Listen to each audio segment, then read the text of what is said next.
Et après cette toute dernière bouchée de sandwich, je vous souhaite la bienvenue. Aujourd'hui, nous allons refaire un petit projet que j'avais fait dans une autre école. Et ça avait été fait un peu en vitesse, je n'étais pas très satisfait, je savais que je devais le refaire. C'est le fameux adapteur européen. Et aujourd'hui, nous avons une seule assistante parce que notre autre personne a été appelée en renfort comme gardien d'enfant. Donc aujourd'hui, j'ai juste une assistante, c'est Rosalie. Bonjour Rosalie, ça va bien? Oui. OK, alors Rosalie, tu vas le montrer sous la caméra. Ici, on a un adapteur pour une planchette qui a été acheté en Russie, qui a le même standard électrique que l'Europe. Alors, si Rosalie peut montrer comment l'adapteur approche et fait la pin au bout. En Europe, vous avez des pins. Comme en Amérique, c'est ça. En Amérique du Nord, Amérique du Sud, c'est le système. Et en Europe, c'est des pins rondes et on voit qu'on ne peut pas brancher un dans l'autre. Donc, quand tu achètes une tablette, tu vas en voyage, disons, à Paris, puis à l'aéroport, tu t'achètes un beau téléphone. Ce serait pas du tout le bon endroit pour l'acheter, mais parce qu'il va te coûter très cher, plus cher qu'ailleurs. Mais supposons, bon, exemple, tu fais un voyage, tu t'en vas à Paris ou à Londres, et tu achètes un appareil électronique parce que tu avais un bon prix, mais tu arrives, puis là, tu as l'adapteur. Et comme Rosalie va vous le montrer, le bout de l'adapteur se change selon le pays. C'est-à-dire que tu pourras aller sur Amazon et acheter juste le petit bout qui va au bout pour mettre le bout d'Amérique. C'est un adapteur 240 volts, mais l'adapteur, il sait qu'il est dans du 125 volts. La preuve, c'est qu'il est fait pour différents systèmes électriques. Alors, Rosalie va remettre le bout sur l'adapteur. Ce qu'on veut, nous autres, c'est être capable de connecter ça dans une prise de courant et que ça va être construit de façon sécuritaire. Alors, ce qu'on va faire, on va couper un câble électrique. Et comme c'est un appareil qui tire peu d'ampérage, vous voyez déjà la grosseur du fil. C'est pas un appareil qui tire gros d'ampérage, donc on peut prendre un petit comme ça. On serait pas obligé de prendre un gros calibre de fil avec 3 brins. Ça donnerait rien à avoir le 3 brins, avoir le grand, parce que lui, il n'a pas le grand. Si c'était une laveuse ou une sécheuse, c'est sûr que je ne reprendrais pas ce fil-là. Mais ce fil-là va être parfait pour l'application. Donc la première chose qu'on va faire, on va se décider quelle quantité qu'on veut en mettre. Parce que à l'autre bout, il y a un adapteur qui sert parfois pour des magnétophones. Aujourd'hui, on n'utilise presque plus les magnétophones, les lecteurs CD, mais ça peut servir encore. Donc, on va le garder pour peut-être un autre projet électronique qu'on pourrait faire. Donc, ce que Rosalie va faire, dans sa main gauche, elle va prendre les deux bouts du fil, elle va étirer le fil au bout, puis elle va le couper. Comme ça, on va avoir deux moitiés de fil. Fait qu'on prend ça à l'autre bout, puis on va aller trouver l'autre extrémité. T'en prends comme ça, puis je tire de même. Puis, mais non, tu les prends ensemble, dans la main. Puis là, c'est Rosalie qui va le faire aujourd'hui. Là, tu vas étirer pour trouver l'autre jusqu'à l'autre bout, comme ça. Regarde, comme ça, là. Ça veut dire que le milieu, il est là. Oui. Ben, tu coupes le milieu, tu prends les pinces bleues. Puis on n'oublie pas de le faire sous la caméra. Je sais que c'est... Il faut garder en mémoire que notre champ de vision fait que le milieu, première chose qu'elle va faire, c'est qu'elle va le couper en deux. Parce que notre adapteur contient déjà une bonne distance de fil. Et puis, c'est pratique d'avoir long de fil, mais si on a trop long, on le roule. Dans ces deux moitiés-là, il y en a une qu'on va garder, puis l'autre, on va la rouler pour faire un petit rouleau qui va servir dans une autre application. Le petit rouleau, je vais le placer dans mon stock de fil. Et un jour, quelqu'un me dit « Hey, Mister, j'ai un lecteur CD à la maison, j'ai un appareil, puis ça m'en prendrait le fil. » Ça m'a déjà arrivé, fait que je vais dire « Hey, quand j'en ai un, je vais te le trimer. » Puis ça fait une occasion pour un autre parascolaire pour moi aussi. Donc, Rosalie, elle a déterminé qu'elle voulait long comme ça. La prochaine étape, ça va être de dénuder le fil. Donc, à l'aide des pinces bleues, elle va couper sur le long du fil pour séparer les deux. Parce que c'est comme deux fils collés ensemble par le milieu. Donc, je vais approcher la webcam. Je vais faire le caméraman. On pourra avoir quelqu'un au parascolaire qui ferait le caméraman. Donc, elle va couper dans le milieu, carrément dans le milieu, entre les deux fils. Snip. Pour essayer de se donner un petit espace. Si elle a réussi, je vais lui donner une paire de ciseaux. Elle pourrait peut-être commencer avec des cutters et bien doucement en faisant attention. Bon, une fois qu'elle l'a séparé, elle va pouvoir le prendre avec ses doigts puis, mettons, le séparer un peu plus pour être confortable pour travailler. Voilà, comme ça. On a splitté notre fil en deux. Maintenant, ce qu'on veut faire, c'est qu'à l'aide des petits objets ici, comment ça s'appelle déjà en français? Des manchons, hein? Manchons en anglais, c'est sleeve. J'ai acheté des manchons. Les fils vont aller dans les manchons et on va écraser le manchon pour que ça reste en place. Donc, il faut dénuder les fils. Je vous rappelle la procédure. Tu tiens ton fil et tu pousses comme ça, avec les inscriptions envers toi. Donc, elle va regarder, voir c'est quoi son calibre. son calibre du fil. Et ça doit être un 14 peut-être, lui. Dans le trou, dans la coche du 14. Et va laisser dépasser, je dirais peut-être ça, là, plus un peu. Plus un peu parce qu'on l'a coupé, forcément que ça en a mangé un peu. Ouais, comme ça, un bon pouce. Un bon 2 cm. On va serrer fort, fort, fort pour que la pince coupe le fil dans ses morts. Puis, il y a une main qui tient le fil, puis l'autre pousse la pince, comme ça. En éloignant de toi pour... Tu forces avec un outil en éloignant de toi. Fait que tu tiens le fil de même, vers l'avant. Tu le tiens, puis tu l'envoies vers l'avant. En serrant fort. Et... une autre chose que tu peux faire quand tu as de la difficulté avec tes fils, tu vas aller le gruger comme ça tout le tour. Comme un petit castor. Là, je tiens mon fil. Et, oups, j'ai réussi. Et tu peux refaire l'autre de la même longueur. Et une bonne paire de pinces, l'endroit où tu mets ton fil va être assez tranchante pour couper dans le plastique. Fait que tu coupes, tu tournes ton fil, tic, tic, tic, tic. Tu ne vas pas couper aucun des brins de cuivre à l'intérieur. Tu veux garder tous tes brins de cuivre. Rotation. Fait qu'il y a une main qui tient ta pince, une main qui tient la pince, une main qui tient le fil. Schlick. Puis en éloignant comme ça. Fait qu'en grignotant alentour, ça va nous donner une chance. Puis après ça, il suffit de...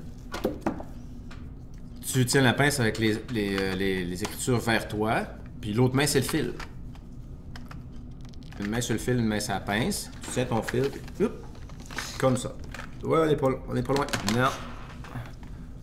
De même. OK. Et voilà.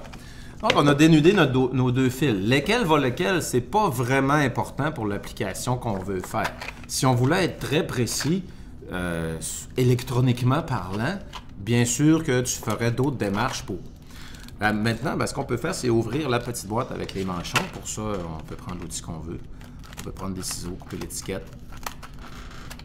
Selon votre méthode. Pour les gens qui sont intéressés par la planchette, je ne vais pas faire de la pub, mais j'essaie quand même de me départir de cette planchette qui est à vendre. C'est une planchette avec Windows. Il y a un appareil photo 8 mégapixels. Et probablement qu'elle va se retrouver sur Kijiji pour les gens qui sont intéressés. Il y a le Wi-Fi dessus. C'est une belle petite machine. Et en plus, si tu étudies le russe, tu peux t'en servir pour taper en russe parce que le clavier est en russe dessus. C'est une tablette Acer. Donc, Rosalie a ouvert notre boîte de sleeves. On a des sleeves et ça devrait être le calibre à peu près de l'adapteur. Hein? On voit ici, on peut enlever le bout. Fait que si on voit ici, ce qu'on veut faire, c'est mettre une sleeve comme ça.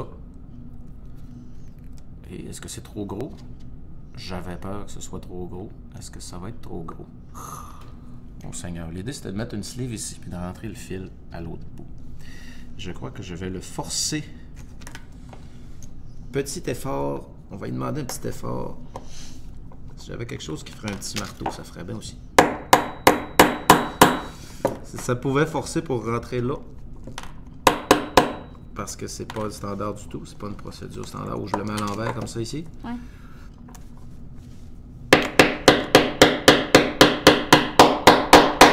Oh, oh, oh, le plastique se sauve, l'aluminium veut pas.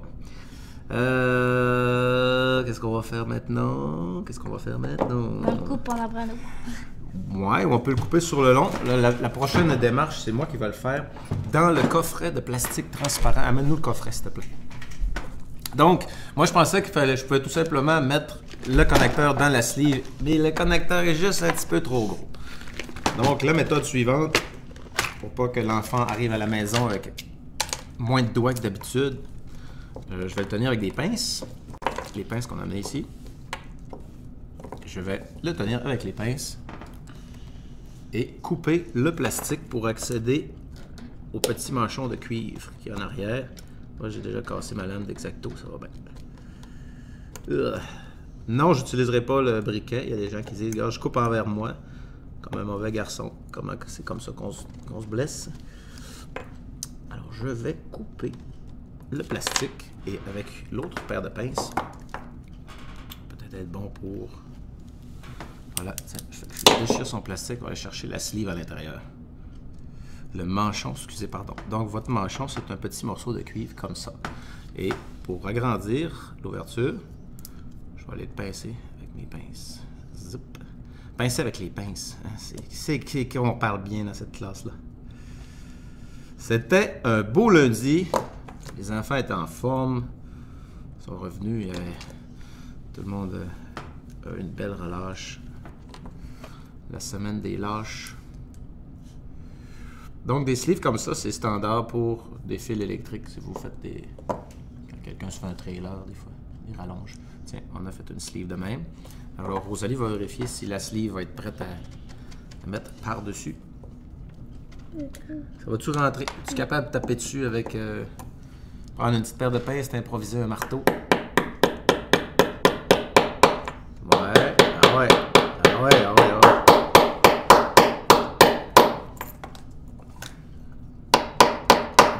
Tape avec lui à la place. Parce que j'ai besoin de lui pour couper le plastique.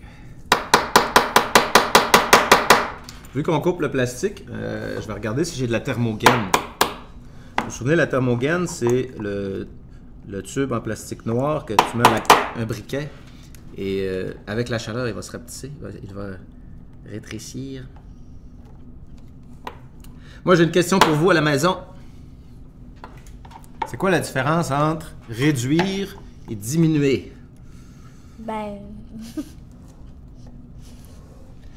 Quand est-ce qu'on utilise réduire, quand est-ce qu'on utilise diminuer? Avez-vous une réponse à ça? La différence entre réduire et diminuer. Hey. Alors, il faut dormir pareil la nuit. Si ça vous empêche de dormir, cette question, c'est grave. Mais diminuer, ça enlève un peu, je pense. Un peu de sommeil. Est-ce qu'on dit réduire le bruit ou diminuer le bruit? Diminuer. Pas l'air sûr? C'est une bonne question. Demandez ça à vos parents à la maison. C'est quoi la différence entre réduire et diminuer? En autant que la chicane ne commence pas là-dessus. Si vos parents ne sont pas d'accord sur la définition. Donc, et vous voyez dans ces sleeves-là, il y a comme un petit stopper dans le milieu et il y a des petites dents à l'intérieur. Il y a un petit stopper dans le milieu pour arriver moitié-moitié. Est-ce qu'on est moitié-moitié là-dedans, Rosalie? Ouais, il est pas mal rentré, hein? Ouais, je pense qu'il est arrêté dans le centre. Ouais, il est arrêté dans le centre, regardez. Il y a un petit stopper dans le centre, tout, qui va pas plus loin. Ok, c'est pour que je tape un peu Ouais. plus. Là, lui, tu vas pouvoir taper dessus, je vais le tenir, tu tapes dessus. Pas de faire mal. Ouais, pas mal. OK, on est à côté. Lui était déjà plus dur. Et maintenant, ce que je vais faire, je vais sertir. Sertir, ça veut dire serrer pour que ça tienne en place. Notre petite sleeve d'aluminium va tenir en place par la force. On va le serrer. On pourrait aussi mettre de la soudure. Quelle heure est-il? Avons-nous le temps? Parce que le problème, c'est que si on ne serre pas assez fort, il y a une autre paire de pinces, Rosalie, dans le coffre. Je crois le manche, il y a du plastique noir alentour aussi. Ouais, avec cette paire de pinces-là, nous allons avoir plus de force. Donc, il faut vraiment le sortir fort pour que ça tienne au maximum. J'ai pas l'impression que ça va être la chose la plus solide pour tout de suite avoir. Si j'avais un étau, ça irait encore mieux. Je l'écraserais dans l'étau. Il serait crapouti dans un étau. La thermogène, bien sûr, est supposée tenir ça en place. Peux-tu regarder dans le coffre d'outils s'il y a de la thermogène? C'est un tuyau en plastique. C'est un groupe de tuyaux en plastique, là. Je sais pas si tu te souviens. On avait utilisé la thermogène. D'habitude, j'ai de la thermogène bon calibre pour ça.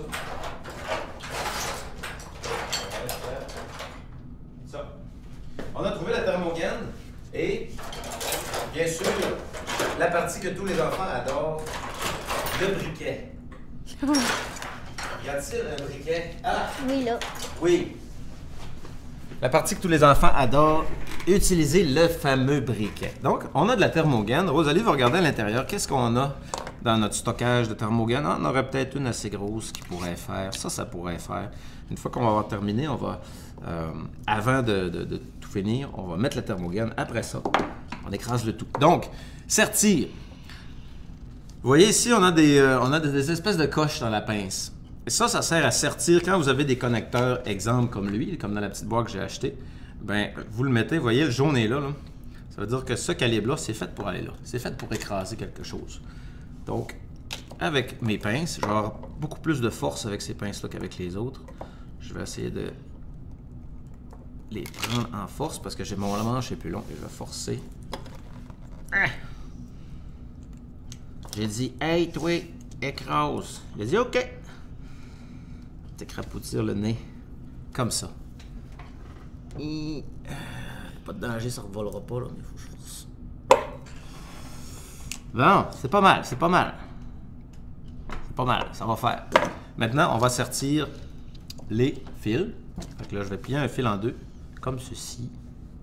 Et Rosalie va plier l'autre. La moitié? Ouais, moitié-moitié. Ou, on est-tu moitié-moitié? Pour que ce soit plus gros dans la sleeve. Et maintenant, on va mettre ça ici. Comme ça. Et on va le sortir. Le sortir.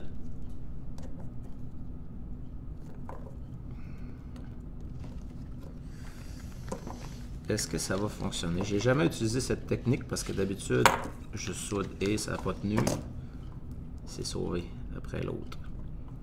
Mais c'est déjà quand même pas pire. Déjà quand même pas pire. Lui il est sorti. Maintenant, la thermogène. On va regarder la longueur de la thermogène. Thermogène, on pourrait se couper, disons, pour avoir assez loin là, pour qu'il se tienne serré. Disons long comme ça. Tu me coupes ça ici. Puis fais-en un autre morceau pareil dans lui. S'il te plaît. Donc, j'ai fait mon sertissage. J'aurais quand même pu rajouter un peu de soudure à l'étain. Il y a des fois qu'il ne faudrait pas que tu en mettes des soudures à l'étain. Et ça va être le sujet dans une autre vidéo. C'est pas toujours bon. Même des fois, c'est pas standard du tout de soudure à l'étain. Il faut vraiment que les fils soient écrasés.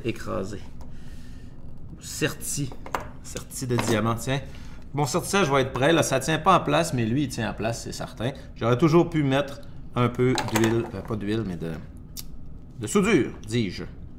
Donc, je vais passer ma thermogène. Ah, il y en avait deux. Il y en avait deux dans un, tiens. L'avais-tu vu? Oui, ça c'est enlevé. OK. Donc, je vais mettre ma thermogène tout de suite.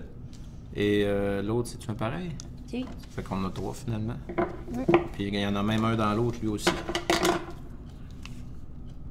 Nos thermogènes ont été dédoublés. Tiens. Ça fait que ceux-là, on va les mettre dans le coffre d'outils. Et Rosalie va mettre l'autre thermogène sur l'autre fil. Après ça, nous allons sertir le plus fort possible. Parce que je ne vais pas vraiment le briser. Si je ramène la tablette en Europe dans mes voyages, ce qui est fin pour... Tu es assis dans l'aéroport, la gare de train, tu veux regarder un film sur autre chose qu'un téléphone, ou même le vendre à quelqu'un sur un site web là-bas, ben, tu n'auras pas endommagé le petit bout. Donc, maintenant qu'on a fait ça, nous allons mettre... sertir l'autre fil. Lui, il va là. Lui, il va aller ici. OK. Avec un sertissage. Sertissage adéquat. Il y a une petite tôle qui est rentrée en dessous de l'autre. C'est pas grave. On veut que ça tienne, que le contact électrique soit optimal. Comme ça. On veut pas que les fils se touchent. Tiens. Maintenant, j'ai fait mon possible pour bien sertir pour que ça tienne en place. Le contact va être bon. C'est pas quelque chose qui peut chauffer parce que ça tient juste par un petit brin. Quand il y a un problème électronique, des fois les connexions, s'il y a juste un petit fil qui touche ou que la connexion est faible, c'est là que ça peut être dangereux, que ça peut chauffer, que ça crée une grande résistance. On glisse les thermogènes dessus et l'étape finale va être de prendre le briquet. Donc, est-ce que Rosalie va prendre le briquet? Et M. Jonathan va faire le chauffage de la thermogène.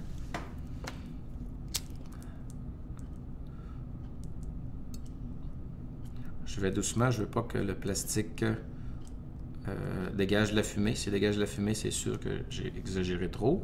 Il ne va pas rapetisser plus loin qu'une certaine grandeur. Donc, c'est important de choisir ton bon calibre de thermogène.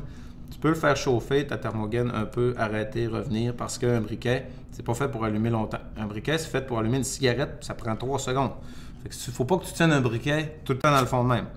Tout le temps allumé parce que les composantes en métal vont chauffer, ils peuvent faire fondre le plastique, puis le gaz à l'intérieur va sortir, et ton briquet va être scrap. Il va faire... Une grosse flamme va sortir, après ça, poubelle. Ou tu vas te brûler les doigts, ou les deux. Voilà, donc, on a réussi à faire un sertissage. Je suis plus ou moins satisfait de quelle force ça tient ici. J'aurais peut-être pu mettre une deuxième thermogène. Je pense qu'on va y redonner encore un peu de feu.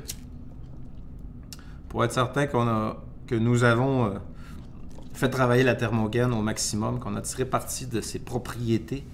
Voilà, donc c'est terminé pour le feu. Et bon, nous allons remettre les autres objets et les outils. Donc, à la fin, ça nous donne ceci. Et bon, il suffit de le mettre sur l'adapteur, comme ça. Donc, une prise universelle. Les Gugus de même d'adapteurs, peut-être, avec de la chance, tu pourras en trouver un dans un marché aux puces. Sinon, sur Amazon, probablement, ils vont te vendre l'adapteur avec la partie qui se détache et d'autres parties qui se détachent pour, tu sais. Ça va être difficile de trouver juste lui, là. Ou ils vont te le vendre, disons, 2 $ avec 15 $ de shipping. Faut faire attention sur Internet, commander, puis pas bien voir partout les chiffres. Donc, ça tient, ça va faire le travail que je veux. Et quand j'aurai accès à un étau, par exemple, j'irai chercher le métal ici. Je le resserrerai vraiment plus pour les crapoutir. Mais comme j'ai dit, ça va comme scraper le truc pour les prises de courant européennes. Mais l'important, c'est d'être en sécurité. Et le résultat final, ça vous donne un adapteur européen converti en connecteur 120 volts standard d'Amérique pour alimenter. Regardez le connecteur ici pour la tablette, c'est pas standard du tout. Hein.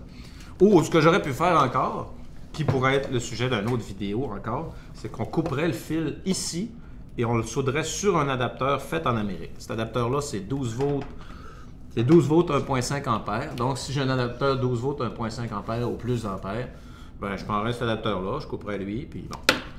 Et voilà, alors c'est comme ça qu'on fait. C'est une manière de faire. L'important, c'est que le sertissage soit au bout. Là, je pense pas que ça se sauve, là, à moins de tirer dessus.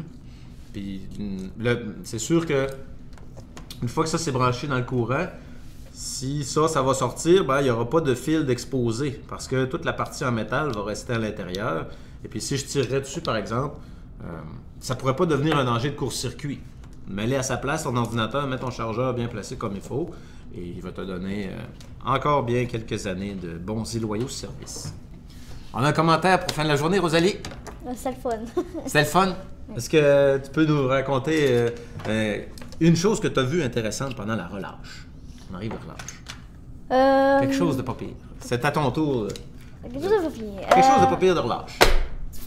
Ben, je suis allée à Québec voir mon petit cousin qui vient juste de naître. Ton petit cousin qui vient juste de naître? Oui.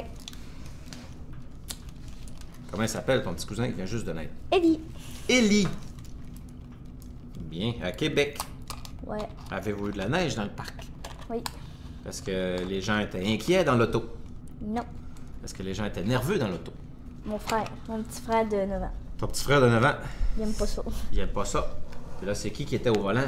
Mon père. Ton père. Ton père, lui, est-ce qu'il n'y a pas de ça, les tempêtes? Ben non. Ben non. Il est rien. troqueur. Ah, il est troqueur. Ah, il y a rien là pour lui. Ouais. Puis là, il disait, ben non, ben non. Ah, ouais. As-tu déjà tenu le volant dans l'auto? Non. Non? Tu n'as jamais tenu le volant, là, puis là, papa, il pèse sur le gaz, là, puis... Non? Non. Jamais, jamais? Jamais. Jamais changé de vitesse? Non. Jamais actionné le clignotant? Il a dit, ah, mets le clignotant à gauche. Là, c'est à gauche, non? Non, ben j'ai déjà démarré un char. Ah! C'est déjà démarré. Ouais, Et là, la pédale, l'accélérateur, il est quel côté? À droite ou à gauche? à droite. Puis le break, il est où? Gauche. À gauche. Puis la clutch? Et à gauche. Ben, Ouais, quand la clutch c'est est à... Ben, Ouais, ici, c'est ça, à dans gauche les aussi. pick-up, est à gauche, puis genre dans des petits chars. Ben, C'est à- clutch, break au milieu, c'est ça? Ça fait trop longtemps que j'ai pas chauffé à clutch. Hey, c'est terrible, les amis, j'ai dit que j'ai un pick-up à clutch. Ben, Non, mais sur semble les que la chars, clutch ça- est au milieu. Non, mais Non? sur les chars, elle est comme Ça dans fait... le milieu à Hey, côté de toi. Où t'as dit? Ouais. Mais dans les pick-up, elle est à côté Ouais. de ton pied La gauche. boîte de vitesse. Eh mon Dieu. Hein? On rajeunit dessus. Et sur ce, on vous souhaite une belle fin de journée et à la prochaine. Merci. Au revoir.